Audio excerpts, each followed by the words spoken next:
Welcome to the Science of Success, the #1 evidence-based growth podcast on the internet, bringing the world's top experts right to you. Introducing your hosts, Matt Bodner and Austin Fable.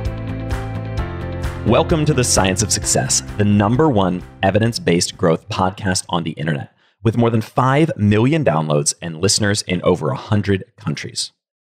In this episode, we bring former Buried Life star Ben Nemtin onto the show to discuss one of the most important questions of our lives.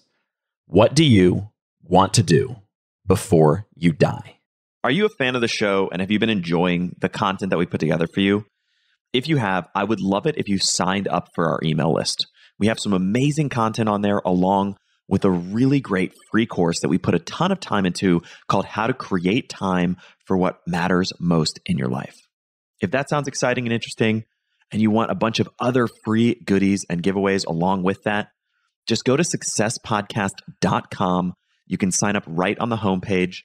That's successpodcast.com. Or if you're on your phone right now, all you have to do is text the word SMARTER, that's SMARTER, to the number 44222. In our previous episode, we brought on mental toughness expert Amy Morin to discuss how to help you and your family be more mentally strong. Now, for our interview with Ben. Ben Nemtin is a #1 New York Times bestselling author, co-founder of the Buried Life movement, and an inspirational keynote speaker. He's delivered over 500 keynotes to brands and Fortune 500 companies around the globe. In 2019, Ben was named in the world's top 30 organizational culture professionals by Global Gurus, and his message of radical possibility has been featured on major media outlets including The Today Show, The Oprah Winfrey Show, CNN, ABC, NBC, and many more media outlets. Ben, welcome to the Science of Success. Thanks, Matt. It's great to be here. Well, we're super excited to have you on the show. As we were talking a little bit about in the pre-show, I have been a fan and viewer of Buried Life and everything that you guys have been doing for the last 10 years at least. So it's great to finally to bring you on the Science of Success. Thank you. I'm a big fan of this podcast, so it comes full circle. You're very kind. Well, I'd love to start out with this question that you guys opened the show with, and the title of your book, to me, is a question that is probably one of the most, if not the most important questions in our entire lives. And it's something that I would say most people probably never ask themselves. First of all, what is the question? And second of all, what initially led you to ask that of yourself? I'm first of all so glad that you feel that way, because I feel the same way too. The question is, what do you want to do before you die? And I think that a lot of people don't think about their death because it's uncomfortable to think about. You know, to digest your mortality is something that is, for just most of us, something that it's not the most fun thing to think about, but I believe it's truly important because it forces you to put things in perspective. It forces you to understand that your time is limited and to prioritize the things that you truly want to do in your life. And the reality is that most people at the end of their life, they don't regret the things that they did. They regret the things they didn't do. And I think it's because, well, we can get into why this happens. It's for many reasons, but one of the reasons I believe is that we don't really think about the end of our life very often. And so we were lucky as college kids to stumble across this question. And the way that it came about, so I was in university. I grew up in Canada, in Victoria, BC. And at that point in my life, things were really good. I had an academic scholarship to a great university. I was playing at a pretty high level for the under-19 national rugby team. In Canada, rugby, especially on the West Coast, is a big sport. So it's like you either play hockey or rugby. And so I was, living what I thought was my dream, I guess. But I put a lot of pressure on myself, and this pressure built up, and we were training for the World Cup, which was in Paris, France. And I played the fly half, which is like you're like the quarterback and the field goal kicker. And it's a very, high pressure position. And I started worrying about my field goals. I was like, what if I miss an easy field goal right in front of the goalposts and blow this opportunity? Like, this is the once in a lifetime opportunity. What if I shank a kick and it's over? And I would think about this at night, and I couldn't sleep, and this lack of sleep and this anxiety that I was feeling about the trip and this pressure that I put on myself, I slowly found myself sliding into a depression. And I couldn't go to school. I would drive to school and I was stuck in my car. I couldn't get out of the car and go to school. So I dropped out of school. I couldn't go to rugby practice because my anxiety just stopped me. And so I got dropped from the national rugby team. And before I knew it, I was a shut-in in my parents' house, and I couldn't even really leave the house. And for someone that was typically A-type personality, I had a high energy group of friends, a supportive family. I was a hermit in my parents' house, and my parents would just encourage me to just go for a walk every day, and that was my activity. And I was crippled by this and felt like this for many months. And ultimately, my friends convinced me to come work with them in a new town for the summer. After this semester I dropped out of, and I went to this new town and slowly started to come out of these feelings. And there were many things that contributed to my recovery, which we can speak to, or I can speak to later on. But right away, I got a job. So I started feeling some self-worth. I started talking about what I was going through to my friends and realized that they had gone through something similar or had their own struggles. And I never really understood that. I thought I was completely on my own in these feelings. And I also started to meet young people that were inspiring. So kids that had started their own businesses or they had traveled around the world. And I'd never really met young people like this. And I realized they gave me energy. So I started to understand that, well, some people give me energy and some people take energy from me. And after that summer away, I thought, I'm going to try and only surround myself with people that give me energy, only people that inspire me. And that changed my life. Literally, that one small decision to try and surround myself with people that inspire me changed the trajectory of my life, because I consciously sought out those relationships. And one of the kids that inspired me was a filmmaker, and he lived in my neighborhood, and secretly I'd always wanted to make a movie, and his name is Johnny. And so I called up Johnny and I said, hey, Johnny, let's make a movie. And we got two other buddies sort of involved in this movie making mission. And we had no idea what the movie was going to be about, but we all had all of these things that we always wanted to do. And for some reason, we'd never done any of them. So it felt like they were buried. And serendipitously, Johnny was in a freshman English class at university, and he got assigned a poem called The Buried Life. And the poem was a 150-year-old poem written by an old English poet named Matthew Arnold. And this poem spoke to the same feeling we had been talking about, which is we had all these things that we want to do, but we hadn't done them because they were buried. And we had moments when we're inspired, but that got buried by the day-to-day. And so we thought, okay, we're going to call this movie The Buried Life, but how do we unbury these dreams? And that's how we got to the question, what do you want to do before you die? Because for us, the thought of death, it snapped things into perspective. And when we sat down and thought about this question, the bucket list formed from that. So our bucket list was our answers to the question, what do you want to do before you die? And when we wrote our list together, we had two rules. The first rule, you had to pretend you had $10 million in your bank. And the second rule, you had to pretend that you could do anything. So we had outrageous dreams on our bucket list. Go to space, play basketball with President Obama, make a TV show, write a #1 New York Times bestseller, sit with Oprah, pay off our parents' mortgage. And we thought, okay, there's no way we can accomplish any of these things on our own. We're going to need the help of other people. So how about every time we cross something off our list, we'll help a total stranger that we meet cross something off their bucket list. And that's what our movie will be. We'll go on a road trip, we'll cross things off our list, and then we'll ask strangers the question, what do you want to do before you die? And if we can help them, then we will. And so this is back in 2006. And we didn't have any money, so we worked a job throughout the summer so we could save up to take 2 weeks off at the end of summer to go after our list and help other people. We threw parties as fundraisers. We cold called companies pretending we had a production company. We bought a camera on eBay. We built a website with our 100 dreams and a contact page. And we hit the road in a borrowed RV that the mechanic said would not make it back. Hit up local shops, like a skate shop for skateboards to give away. A juice company gave us juices to live off of. Red Bull gave us Red Bulls. A granola bar company gave us granola bars. And we had enough money for gas through the fundraisers.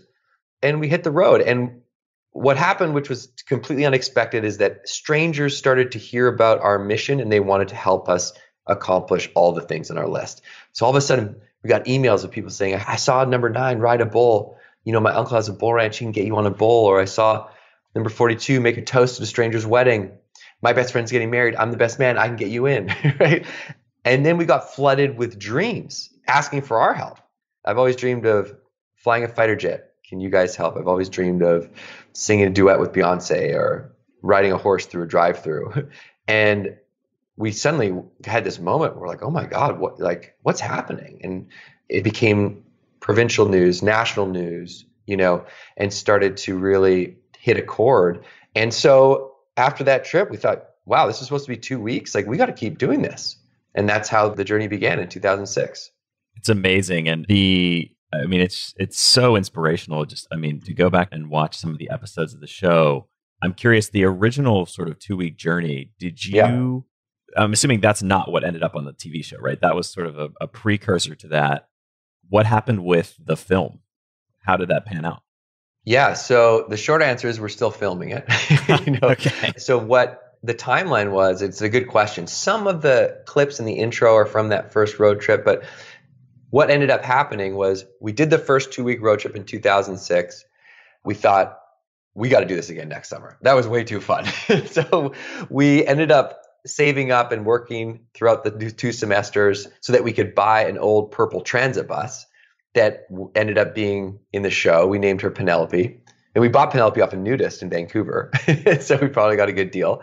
And we put bunks in the back. And the next summer, we did a 2-month road trip through the US. And we had gotten sponsors on board. So we got a film crew from LA to follow us this time.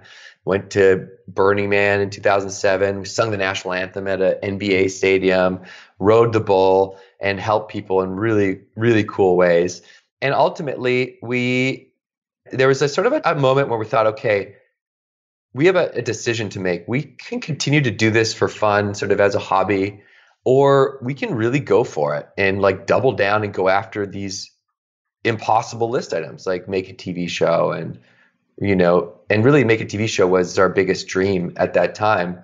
And so that's what we did. And we doubled down. And although I'd gotten back into school, I dropped out of school and I started doing trips down to LA, learning the industry. And we made a pilot, and Johnny edited the pilot. And we had crashed the MTV Video Awards in Vegas one year in matching suits, women's suits that we found at a thrift store, got in with our purple bus and snuck into the awards. It was a totally ridiculous stunt. We ended up using that as our pilot story and sold it to MTV, and they didn't know that we had crashed the video awards. And so for the show, we went and filmed, all new list items, but we did use some of that early footage in some of the intros and stuff like that to kind of tell the story. But we were starting to learn that this idea of a bucket list was really starting to morph into a way to live your life. And the list was a device and a mechanism to remind you of the things that are important to your life, in your life, because it's human nature to feel buried. Life always gets in the way of the things that personally you want to do because there's no deadlines for your personal goals. So you always push them. And so, this list evolved into this lifestyle, which I think has worked for me to really help remind me of the things that are important in my life. But it's been a wild journey, and we've accomplished some things that really I feel like we have no business doing, but it's been an incredible, incredible time. You made so many good points and things that I want to explore a little bit more, but even just that notion that looking at our own mortality, which a lot of us are afraid to look at, can serve as a forcing function that helps unearth those moments of inspiration that just get buried in our day-to-day existence. That's such a critical takeaway. Why do you think it is that we constantly let those things just lapse and say, yeah, one day I want to do that? And then most cases at the end of your life, you look back and say, well, I never did all of those things. So there's a great article that's written by a psychologist named Tom Gilovich, who's a professor at Cornell, and he ran a few academic studies, and he wrote it in the Psychology Journal of Emotion. It's called The Ideal Road Not Taken. And he looks at, it's such a fascinating and powerful article because he finds that people at the end of their life don't regret those things they did. They actually have regrets of inaction. And he found that when he asked people on their deathbed, what's your single biggest regret in your entire life? 76% of people had the exact same answer.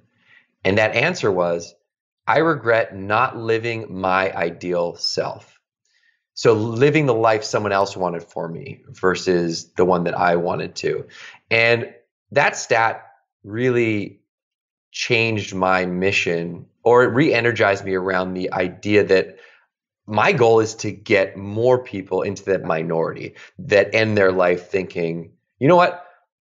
I did the things that I want to do, or at least I tried. So I don't regret the inaction, because I can't imagine ending my life that way. I mean, I feel as though that would be something that would be difficult to grapple with at the end of your life. And so, and the reason why this happens, it's really three reasons why we indefinitely push our personal goals. The first thing is that there are no deadlines for personal goals. So we say, I'll do it tomorrow, I'll do it next week or next year because something else has come up that's more important.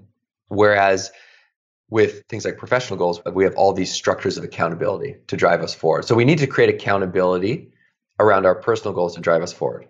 How do we do that? We write down our goals. That creates a bit of accountability. We share our goals because then we feel accountable to the people we just shared our goals with, right? If you tell your good friend, hey, I'm going to start writing my book this year, you're a little bit closer to starting that book. If you tell all your social media followers, I am committed to starting my book, I'm going to write it this year, you feel even more accountable. So that helps. If you want to increase your chances by 77%, you have an accountability buddy checking in with you down the line. So that's the first hurdle, is there's no accountability. The second is we usually wait to feel inspired to go after those personal goals.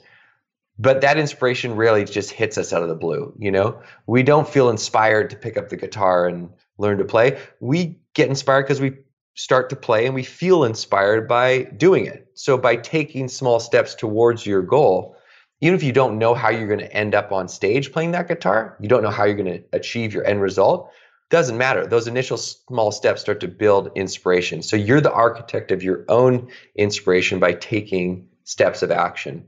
And I think that we've all experienced that in some way, shape, or form, where we have no idea how we're going to achieve it, but we just start. And you don't even know what the second step is. You just take the first step and you figure out the second step after the first. And so that's how you build momentum and move through that stagnation of waiting to feel, all right, I'm ready. Because you're never really ready. You just got to start. And then the third thing that stops us and why we have regrets at the end of our life is the biggest, or at least this is what Tom Gilovich found to be the biggest barrier, is fear. And, you know, no surprise there. It's the fear of what other people think or the fear of failure.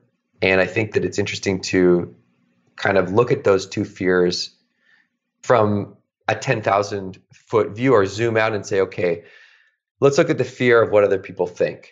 This is a common fear that we all feel.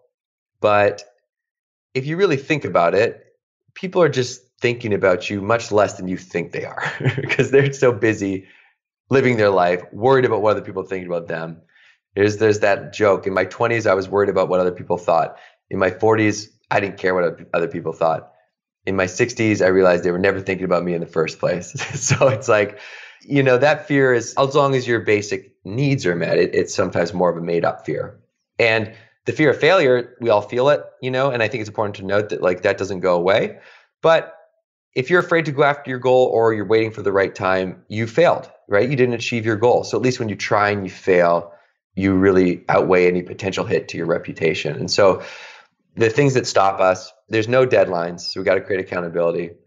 We wait for inspiration. So we got to create inspiration through action. And we got to define which fears are real fears versus the ones that are imagined.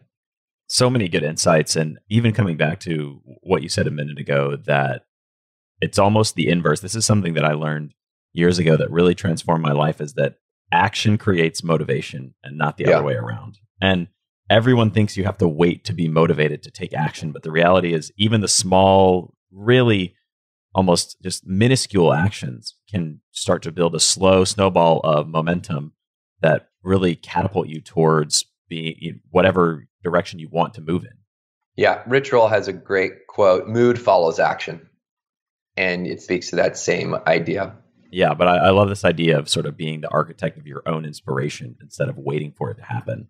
Such a good insight. And a corollary of that too that you touched on, which I know I've fallen prey to this in the past, and I think so many of us do, is this idea that you have to be ready to start, when in reality, it's almost once you pull that veil away and realize that nobody's ready, right? Like it's almost this monumental shift in your being when you understand that everybody to some degree is kind of, just figuring things out as they're doing it, and they're never really ready to take that next big step into whatever they're doing. 1,000%. And I think that's why it's so powerful to surround yourself with people that inspire you, because you can see when your friend does something amazing, you think, wow, I wonder what I could do. When you see someone that you don't know do something amazing, you think, wow, they're better than me. They're smarter than me. They are X, and so, but because you're friends with the person, or this person that's done something great, that they weren't really ready. That they're no different than you. You can relate to them because they're your friend, and it actually elevates your level of thinking almost subconsciously. When you see your friends or your circle accomplishing or doing things that they thought were unattainable or just that you find inspiring, it subconsciously lifts your level of thinking. And I think it's because you get these insights like you just mentioned, where you realize, wow, I kind of saw that they just took the leap and they figured it out as they went. They weren't ready, but look at what they're doing. That's inspiring. I remember my friend started a clothing line in high school, and I was blown away. I was like, how did you do that? Like, that's amazing. You have no experience in fashion. You took out a $10,000 loan. You started this really cool clothing line. Like, can I get involved? And that was the catalyst for me to think, wow, if he did that, what can I do? I was like, I want to make a movie. And so I called Johnny. And so that has been such an important mantra for me, because I still use it to this day, where I lean into relationships with people that inspire me. I meet their friends, because ultimately that will kind of, continue to add to that circle. So I think that it's something to always kind of think about. And, not everyone has to be that person that inspires you, but I think that it does make a difference. How do you think about, and I'm curious from your own journey and also what you've seen in others, how do you think about starting to actually surround yourself with more people who give you energy and pulling away? Because in some instances, these could be friends or even family members who taking energy away from you. How do you think about managing those relationships or those transitions? Yeah, it's tricky, especially when it's with family, and saying, oftentimes you can't. So I think the awareness is key, and to understand, if it's with people like family, where you understand, okay, I know that I need to put up a little bit of an emotional guard here, because I know that this is something that drains me, and I just need to be aware of that, or I need to make sure that I take care of myself first before I take care of other people. And I think with your circle, regardless, there's always an opportunity to lean into those tribes or those groups or those friends that inspire you. And if you haven't found those people, you're not alone, And I would say that one thing you can do is you can be active in your pursuit of those things, and maybe you can search out different people that share a passion that you may share, and you can either connect online or in person and start to kind of lean into those different types of relationships. And if you find someone that you get really excited around, again, see if you can meet some of their friends, and that's kind of how you go down this rabbit hole of finding people that are like-minded. I think that, especially for those that might be younger, even in high school or college or after, I think sometimes it just takes time to find your crew, your tribe, your group, and that's okay, but don't give up. And I think that,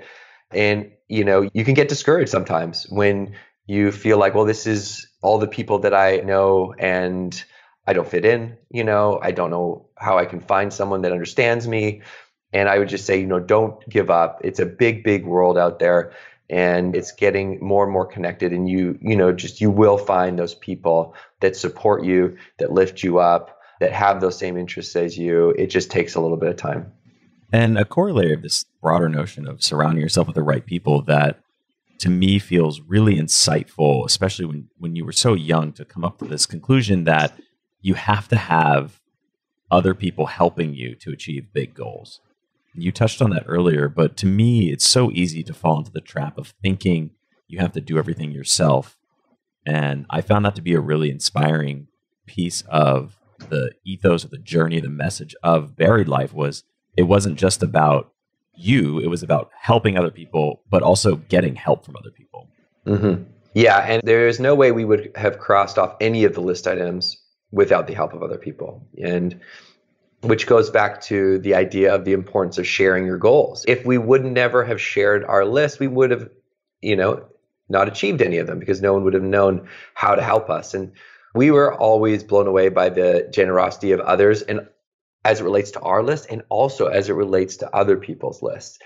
Because keep in mind, if we had no way to accomplish our list, we had no way to accomplish other people's lists. The way that we did that was by connecting the dots with people that could help. So we met someone in Kelowna, BC, who needed a truck to start a landscaping business, and he was in and out of a homeless shelter. And we just told his story to a local used car salesman, and he gave us a $2,100 truck for $480. And then he paid for the insurance out of his own pocket, and we delivered the truck to the gentleman. And, that was actually the first person we ever helped on our very first road trip. And we sort of realized, wow, when you give someone a chance to step up and be a hero, they take that a lot of the times. And so we were able to use the generosity of others to help other people and be a conduit. And then over time realized that that was actually more meaningful than our list, even above and beyond the big list items was moments when we shared such a meaningful moment of time with someone else when they did that thing that was meant so much to them that, I'm convinced will stick with me until I die. And I think that that's something that we, again, got lucky, I guess, to stumble upon when we were younger, of we just thought it made sense. Like, if we were going to accomplish our list, we should help other people do theirs.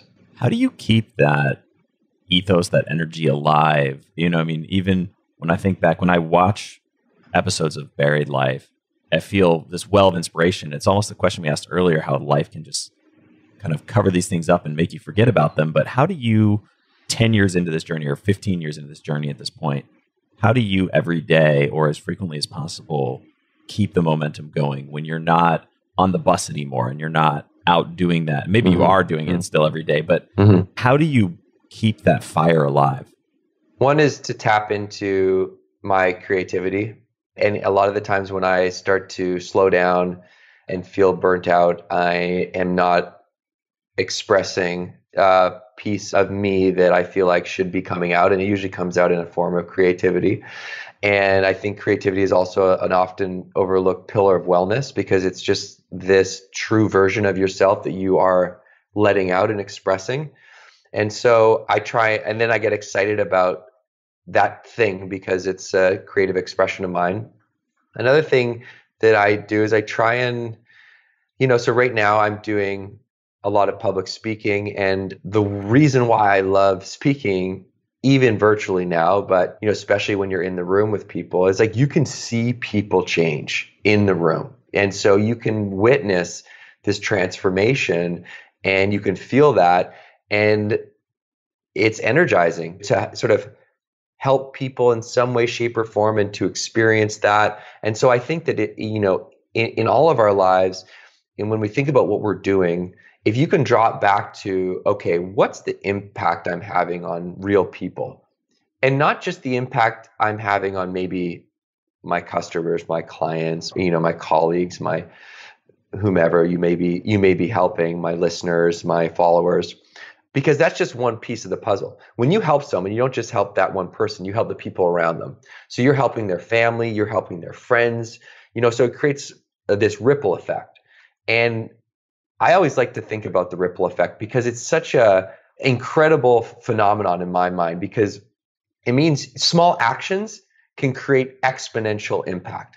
So it's proof that one person can create this enormous impact through this ripple effect. So you may be walking down the street and you may see someone that looks like they're having a bad day, and you say, hey, I really love your jacket. It's an awesome jacket. You don't know how that's going to affect them. That could literally change their whole day and then change their whole life. You don't know. But because every action has a reaction, those reactions can be positive or negative. So if you think about you're feeling uninspired, what are you doing in your work that is impacting real human beings? And come back to that as a source of fuel and re-energize your kind of core purpose and your why. And if you can't think about that in your work, can you do that in the rest of your life? Are there things that you can do to create positive ripples to make an impact. Because especially now when there's sometimes so much that can bring us down, and sometimes it feels so overwhelming to when you think about, well, how can I make an impact? You can make an impact because of the ripple effect. And that's something that I think is important to keep in mind. That's a really good insight. And it's so true that just impacting one person impacts everybody, their family, their friends, everyone they interact with. There's even some really interesting psychology studies around sort of the negative side of that, where you see if somebody you don't even know who's 3 or 4 people removed from you in a friend network gets divorced, for example, it raises your probability of getting divorced, right? And there's other examples of similar things. And so I really like the application of that in a positive direction. Yeah, because I think we can all think about people that have made an enormous impact in our lives through small actions, whether it's a teacher or, a family friend or a friend. And that I've experienced myself with my friend starting a clothing line. If my friend, and he wasn't even that good of a friend of mine, like I knew him in high school, if he wouldn't have started his clothing line, Buried Life would not have existed. Straight up.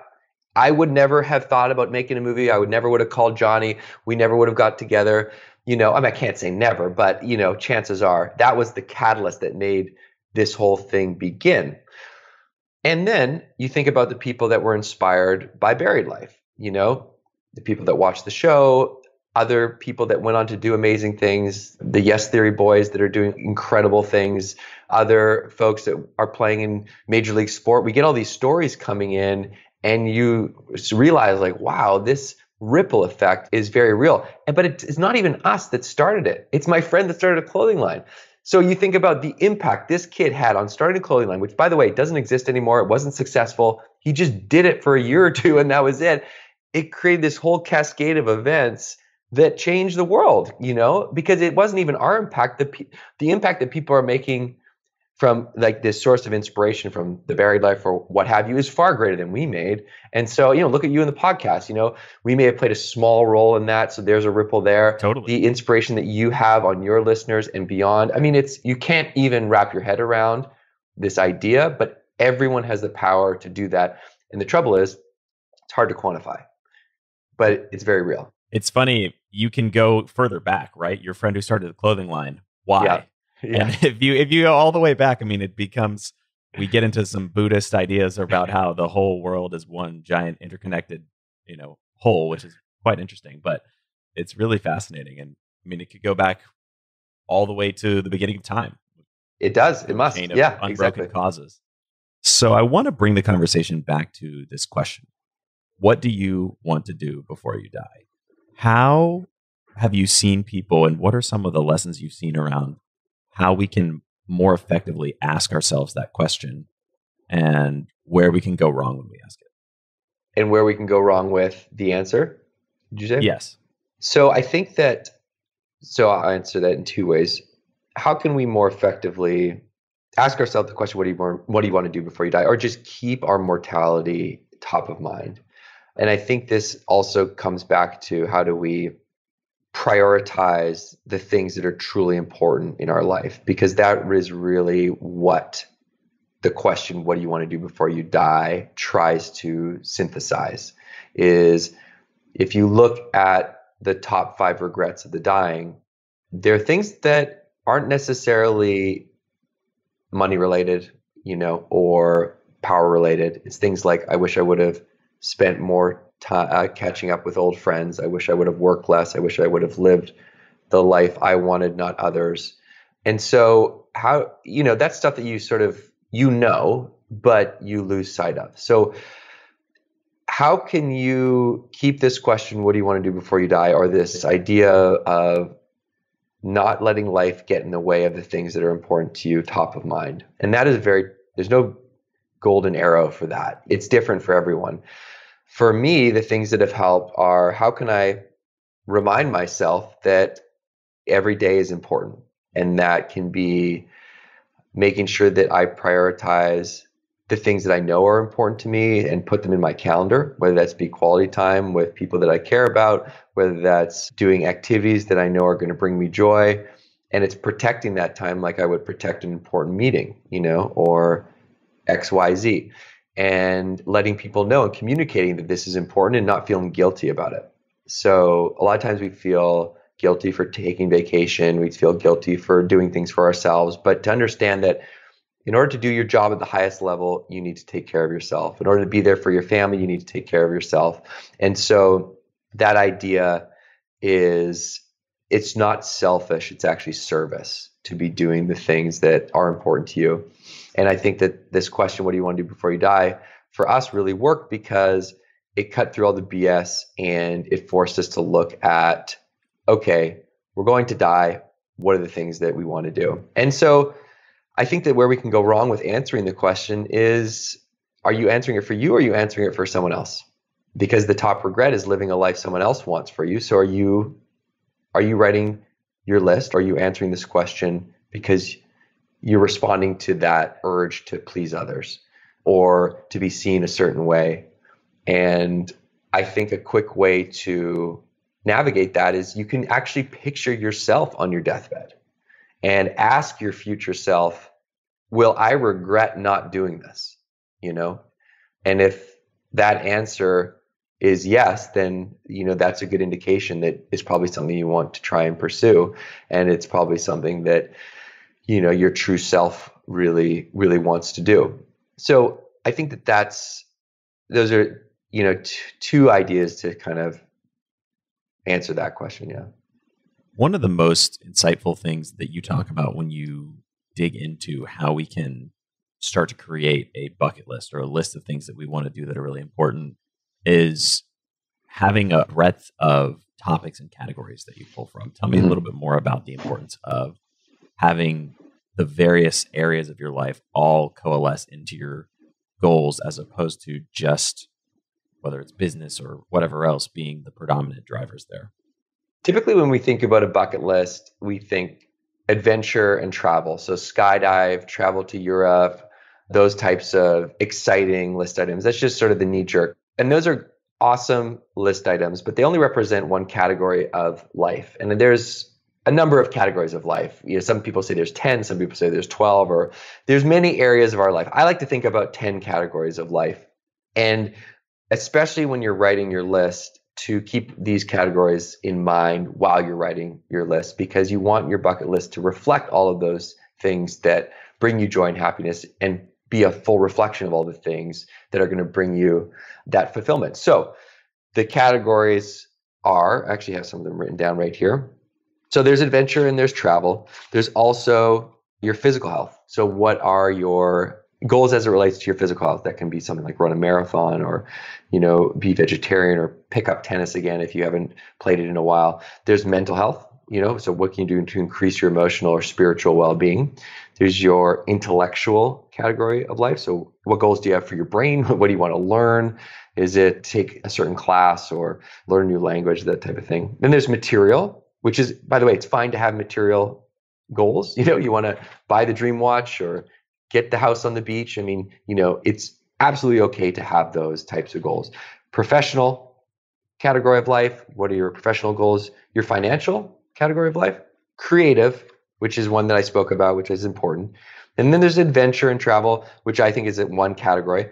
And then giving, which we've talked about, right? Which is important to think about. Who do you want to help? How do you want to make an impact? What legacy do you want to leave? Do you want to help someone pursue their dream? And also relationships, which ties into surrounding yourself with people that inspire you. It ties into, your romantic relationships and that type of thing. And so I would suggest that you think about all categories when you're writing your list and pretend that you have unlimited funds. Pretend that you have the ability to do anything when you write your list, and write it in a place that you can keep so that you can revisit your list every couple months, or you want to track it. And I think that it's important to know that your list will evolve and grow as you grow. So you if you write something and then 2 years later you look at it again, you're like, well, I don't want to do that anymore. Take it off the list, add something else. It will kind of evolve and grow. And this is your roadmap. This is your true north, pointing you in the direction of the way that you want to travel. When you get buried by the day-to-day, you come back to your list and you make sure that you're on course. And so I think it is a powerful tool. And I think that it's also a powerful tool to use with your family, because you can write family bucket lists and identify the goals that your kids have, or, your family has. And you can do I have, parents that do summer bucket lists. I have with their kids. I have couples that do couples bucket lists. And it's just a great way to start a meaningful conversation around the things that are important to you and start to take space. Because in a world where we move so quickly, to stop and slow down and think, okay, wait, what's really important to me right now? And start to use the list as a tool to keep you on track.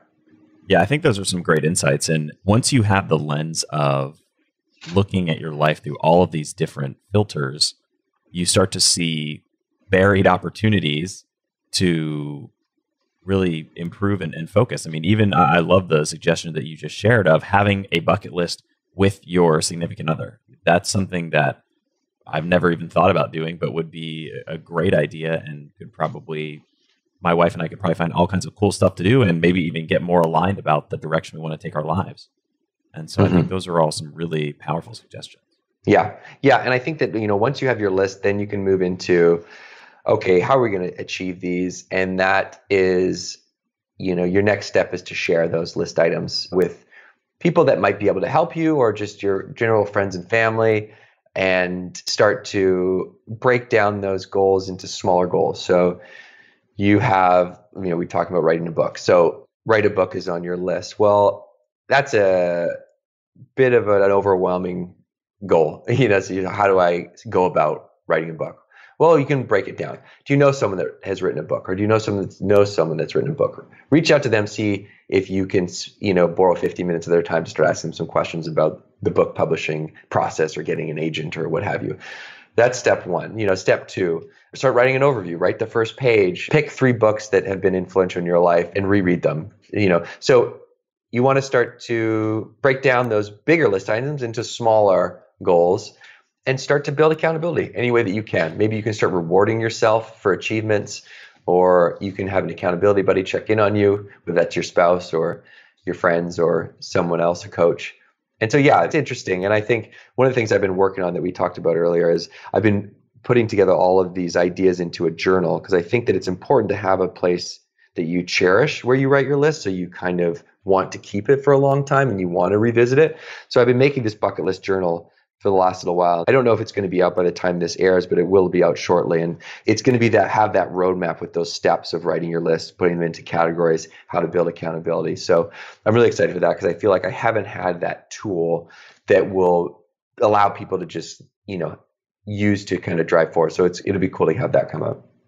Yeah, I think that's great. Having a framework that really clearly defines, here are the areas that you need to focus on, and breaking down those action steps. I mean, one of the things that I've seen almost universally is when I talk to people about their goals and I say, I want you to do an analysis. Take your goals and take your calendar for the last month, 3 months, whatever time period you want to look at, and see how much time did you actually spend in your calendar on anything that's on your goal list. And I mean, it's always 5%, 10%, usually less than that.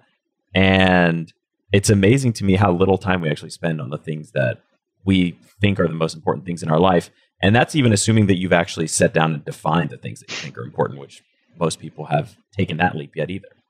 Yeah, absolutely. And that's why I think it's important to put that in your calendar, because we need to look at it the same way and value that time the same way we do our, professional pursuits. And obviously, there's a priority there, but I think that regardless of where you are at, you can look at your week, at your month, and say, okay, I know that I can spend 1 hour a week on this, or I can spend, 1 weekend a month, or whatever it might be. It's different for everyone, but take the time to think about what you could put towards that thing that you want to do, and put that in your calendar, and protect that time, just like you would, be vigilant and let people know that it's important to you, because people will respect that. Your colleagues will respect that. You say, listen, one of my goals is to, build a more meaningful relationship with my son. I've committed to going to his soccer practices. I know it's at 4 p.m. on a Thursday.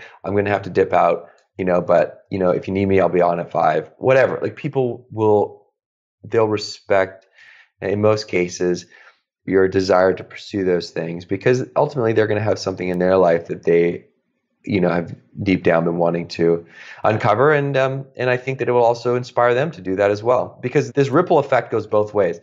There's a ripple effect when you help someone, but one thing that I've realized, which was a big aha moment post buried life, is like by doing what you love, you inspire other people to do what they love.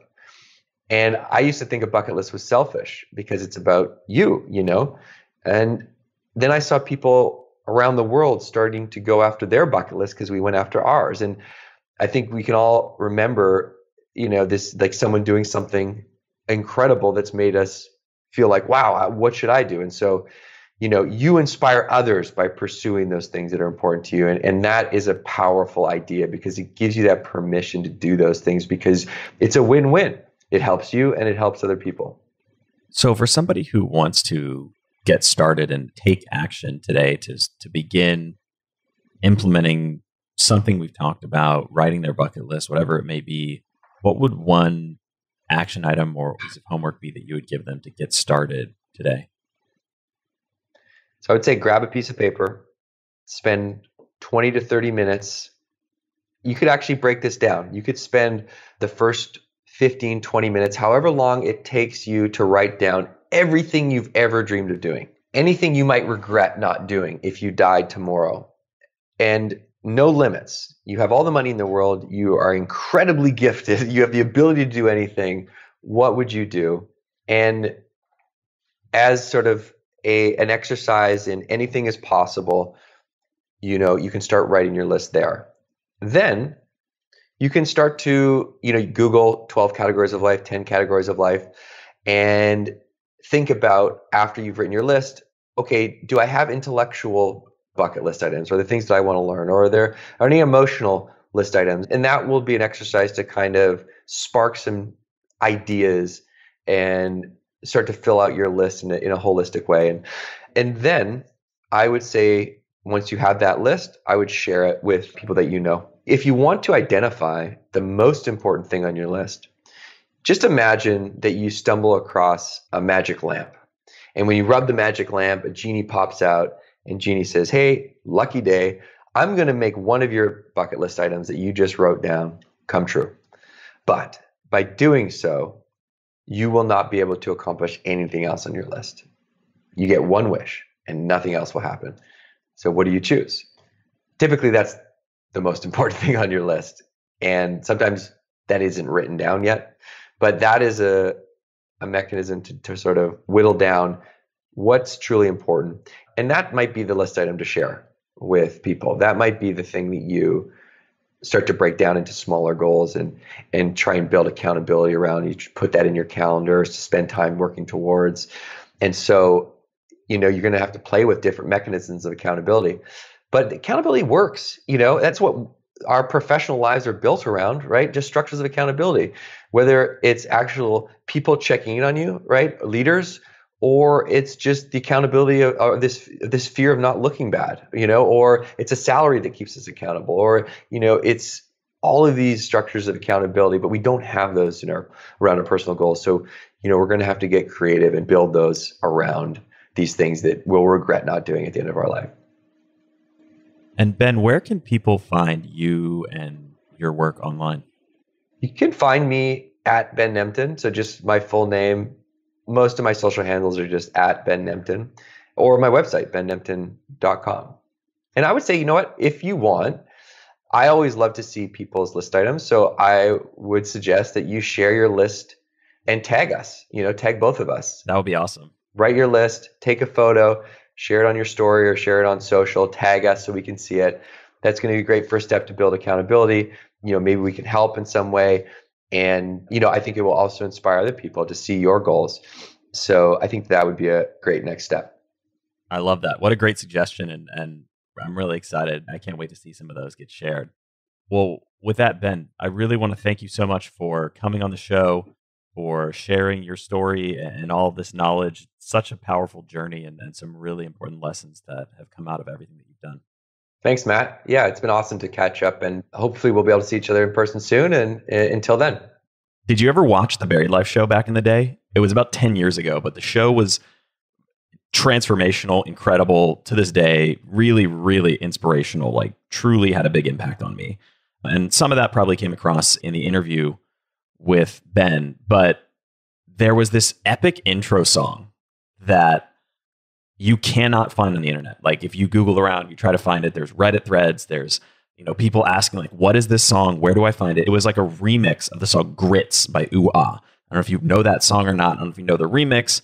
Either way, it's something that I've been wanting to ask Ben for almost 10 years. And so I asked him that question. And as a little bonus clip at the end of this episode, here's the conversation we had about it. One other thing that I wanted to ask you about is like one of the greatest mysteries to me from Buried Life. And this is definitely not like an interview question, but more just like a personal thing. It was like the Grits remix that you guys had as the intro song was like, oh my God, good question. Incredible. And it's still like a mystery on the internet. Like it doesn't exist anywhere.